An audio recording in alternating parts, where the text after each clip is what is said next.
After 15 years of marriage, my husband blames me for all his frustrations. "You're just selfish," he yells. "But I've sacrificed my health and dreams for our family. As I consider leaving, I wonder, can I heal alone while still loving him? Will he ever see me as his partner, not the villain?" Some background for those wanting a deep read tonight. My husband, male, 44 years old, and I, female, 34 years old, have been married for 14 years and have 3 children aged 12 and under. We faced significant difficulties with our oldest son when he was younger, which strained our relationship. Upon reflection, I believe it merely highlighted underlying issues that already existed. We had differing views on parenting and discipline. I would often intervene, and although I recognize now that there were more constructive ways for me to approach these conversations, I still feel that I was setting boundaries and protecting our son. My husband became resentful towards me, and his criticism, judgments, and passive aggression escalated. After we moved across the country in the United States, our relationship improved. Around 4 years after relocating, when I was no longer breastfeeding our youngest, he proposed opening our marriage. I was devastated. He had previously discussed allowing me to have intimate relationships when we first married, which I felt stemmed from his insecurities after being repeatedly cheated on by his ex. At that time, I firmly told him no and reassured him while expressing my pain. When he raised the topic again, I also said no, but he persuaded me, essentially setting me up with a male friend. We had been fine with opposite-sex friendships and trusted one another. It became chaotic for me and for both of us. Since then, I have engaged in this a few times, always with his encouragement. This situation has caused problems. We have managed to discuss them mostly, but he uses these experiences against me when he is hurt or angry. Even though I agreed to it and enjoyed certain aspects, I have always grappled with the arrangement. While there are parts I like, the actual sexual aspect is minimal. I'm typically just going along with what everyone else desires. I recognize that this is not healthy. I have attempted to articulate my feelings to him. He believes I am downplaying these situations to avoid appearing upset or to claim that I did not enjoy it, using it as an excuse. Nonetheless, it is the truth. I feel very conflicted about it. I have truly only had one experience where I felt completely safe and that it was exactly what I wanted. Recently, I have come to understand that I have unresolved childhood trauma related to sexual assault, which has shed light on my feelings. However, he holds a great deal of anger and resentment towards me because he has not been able to fully engage in this lifestyle. He blames me for being too selective, for having biases against women, and for not supporting him, etc. It devastates me that he does not recognize that I never wanted this. I did it for him, which he dislikes hearing because it makes him feel guilty, so I cannot express that truth. Often it comes out as, "Yes, you were selflessly granting me this while also enjoying the fun aspects with others," which dismisses all the struggles and pain I have experienced throughout the process. This is only one part of the intricately complicated dynamics of our relationship. At its core, whether it concerns parenting, maintaining an open relationship, my participation in pickleball, or socializing with friends, I am perceived as the villain. For a long time, I have told him that he has created a version of me in his mind that he despises and argues with. For example, earlier today, I expressed discomfort about a female friend's new boyfriend, which led to me being labeled as selfish, judgmental, critical, and someone who hates all women. I felt defensive because I want a safe space where I can express my opinions without being attacked or having to stay silent. He behaves this way with everyone, regardless of gender. I cannot say anything about anyone. I realize I should have stuck to the facts and established boundaries rather than prolonging the discussion. This is how it typically goes. Then I am accused of not allowing him to have his opinions. He claims that I assert my views as absolute answers to all his concerns, am always correct, and refuse to change or reflect. In reality, I constantly reflect. I navigate everything through a filter of second-guessing myself, which is likely why it is so painful when my motives are questioned. I eventually learned that for him, this is merely the tip of the iceberg regarding his feelings about me disregarding women, making him feel trapped. It always unfolds in this way. I'm often in a heated argument without having all the necessary information, which leaves me bewildered as to why he confronts me so aggressively. If I innocently ask if a scrunchie in the car belongs to one of our female friends, he overreacts, claiming he has never treated me that way, thinking I am accusing him of hiding something when I was merely curious because I would return it to her if it belonged to her. Similar conflicts arise with parenting. I have grappled, especially over the past 3 years, with depression and health issues. At times I have excelled, while at other moments I've experienced severe depression or physical pain, barely managing to care for our children and maintain household responsibilities, as well as handle my work obligations. However, when he is upset about something, or when I attempt to share my feelings, no matter how carefully I phrase it or bring it up for discussion, I receive backlash. For instance, when I express my struggle to give attention to all 3 children after school amid numerous demands, he only responds with negativity instead of advice or encouragement. When I am trying to manage bedtime for the kids and face a challenge, he makes passive-aggressive comments. I have pointed out that I do not need that behavior since it is neither helpful nor kind. Yet, he never offers me constructive advice and instead I face backlash. He uses a range of criticisms against me, such as my engagement in pickleball being excessive, my struggles with sleep and functioning, and claims that I have no issue staying out until 3 a.m. with friends, branding me a liar and hypocrite and calling me selfish. He believes I am merely taking advantage of him, his finances, and his career to live a life of luxury while contributing little, asserting that if he invested as little effort as I do, he would be viewed negatively by society for failing to support his family while claiming women are excused from such scrutiny. We both enjoy a relatively free lifestyle and share a group of friends, some of whom he is closer to than others.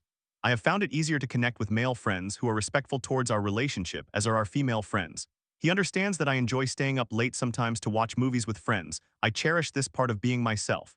After years of feeling isolated and struggling to make friends, we reached a point where we could be comfortable with each other's social lives. I am a night owl who enjoys being with others at night, relishing the freedom of such experiences. I participated in a mother's book club, and each time we would dine out and return home immediately afterward at 9 p.m., I felt heartbroken about not being closer to those women, feeling that we did not share that bond. However, then I finally discovered people who I can connect with. Yet all of this is used against me. I often feel as though I can do nothing right. He harbors a great deal of anger and resentment towards me. I used to set aside my feelings whenever he became upset, addressing his emotional needs, but I no longer do that. I now recognize that it was not healthy for me. I feel that our relationship functioned well only because I was codependent and would shut down in response to his passive-aggressive behavior or when he would attack my character, allowing us to reconnect after a few days. We have tried couples counseling. I also pursued individual counseling. He did as well, but his sessions were sporadic, occurring only once a month or even longer over 8 sessions. I do not feel that this helped him manage any aspects of his life. For years, I have encouraged him to seek therapy, hoping he would learn to love himself enough to accept the love I have for him. I don't believe that any specific areas were addressed. It seemed more like venting followed by guidance from session to session. I wish he could have witnessed some progress and consequently felt motivated to continue. I have considered leaving. I have contemplated a shared schedule at home. Since he works for 2 days each week, I believe it could be slightly easier for me to be at home with the children for 3 days and then have him take care of them for 2 days with 1 additional day shared. I have friends I could stay with if I decided to leave, but I do not want to abandon my children and family. Hence, I think a shared schedule could be feasible. I would want to provide him with space and freedom without knowing his every move when he is not at work, yet that approach is more challenging to coordinate. We cannot afford any additional expenses. I harbor immense pain and hurt, yet I still love him. It breaks my heart that he holds so much hatred towards me and expresses numerous hurtful comments. Starting over feels daunting, not having 15 years of work experience, no salary that has steadily increased over that time, and no retirement savings accumulated, all of which belong to him and are perceived as solely his. I understand the warnings that older divorced women provide. However, it feels too late. Additionally, I have a brain condition and spinal issues that will likely require surgery. I even postponed my shoulder surgery for years, as I could not manage 6 weeks of caring for our children with only one functional arm, choosing instead to relinquish my surgery spot so that he could have his completed first since his injury was more severe at that time. I left college to follow him during his military service and to spend a year free of work obligations to maximize our time together.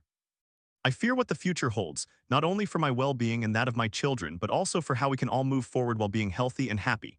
It deeply saddens me that the strong values I hold regarding family are being shattered and that the dreams I have always had for our family are fading. This life we have built together through the years could be unraveling, leading to a bleak future. This is not at all what I wanted. I do not want to leave. I do not want to separate. I simply do not know if this is the only option left.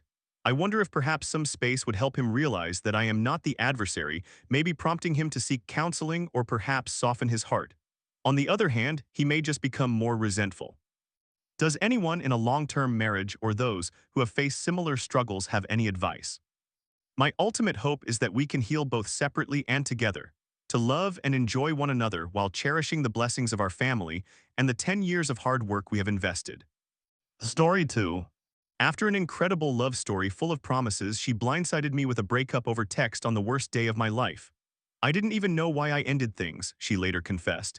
It's been 10 months and now I'm still blocked. Should I risk reaching out through my cousin? We met through my cousin in December 2022 when we were both 16 years old. We went on a few dates, began to develop feelings for each other, and eventually became exclusive on April 1, 2023. The connection was extraordinary. Life genuinely felt perfect at that time. We did not experience any minor disagreements. Since we were in a long-distance relationship, approximately 2.5 hours by train with neither of us owning a car, we spoke on the phone for hours each day. We still managed to meet at least once a week, which made our in-person connection strong as well. We were committed. I had never connected with anyone in that way before. We frequently discussed the idea of being together forever, and even if anything arose, we promised that we would eventually find our way back to each other, regardless of how long it took. We shared our first sexual experiences with each other and vowed to remain close no matter the circumstances. Even in the event of a breakup, we agreed to be friends in such a scenario. Then one day when she was scheduled to come to my city, she unexpectedly ended our relationship via text message. She did not provide much of an explanation. Later, we spoke on the phone for hours to process everything, but she seemed strangely distant and unlike herself, as if I were only hearing her voice without truly communicating. It did not feel like the same girl I had known so well. By the evening, I had come to terms with the breakup. To add to the disappointment, my favorite team lost the Champions League final that same night, leading July 10, 2023 to officially become the worst day of my life. And before anyone jumps to conclusions, no, she did not cheat. I had trustworthy sources and I trusted her more than anything. I would still wager $1 million that she did not cheat. On the same afternoon of the breakup, she sent me a message expressing regret. She mentioned that she was uncertain if she genuinely wanted to end things. The very next day, she began bombarding my phone with apologies, stating that she did not even understand why she had broken up with me and that everything she previously said now seemed irrational. She requested to meet the very next day, which we had never done on weekdays, indicating that she was genuinely trying to repair our relationship. When we met, we reconciled. I forgave her, and she revealed that a similar situation had occurred in her past. She had a tendency to abruptly end close relationships without understanding why the next day. It is significant to note that she struggled with her mental health, occasionally engaged in self-harm, and had severe attention deficit hyperactivity disorder, ADHD. After we reconciled, we attempted to rebuild our relationship. However, the breakup had left deep scars on me. Even though I wanted to move forward, I realized I could not fully forgive her on a subconscious level. As the subsequent month passed, I gradually lost all feelings for her, and we ultimately ended our relationship again.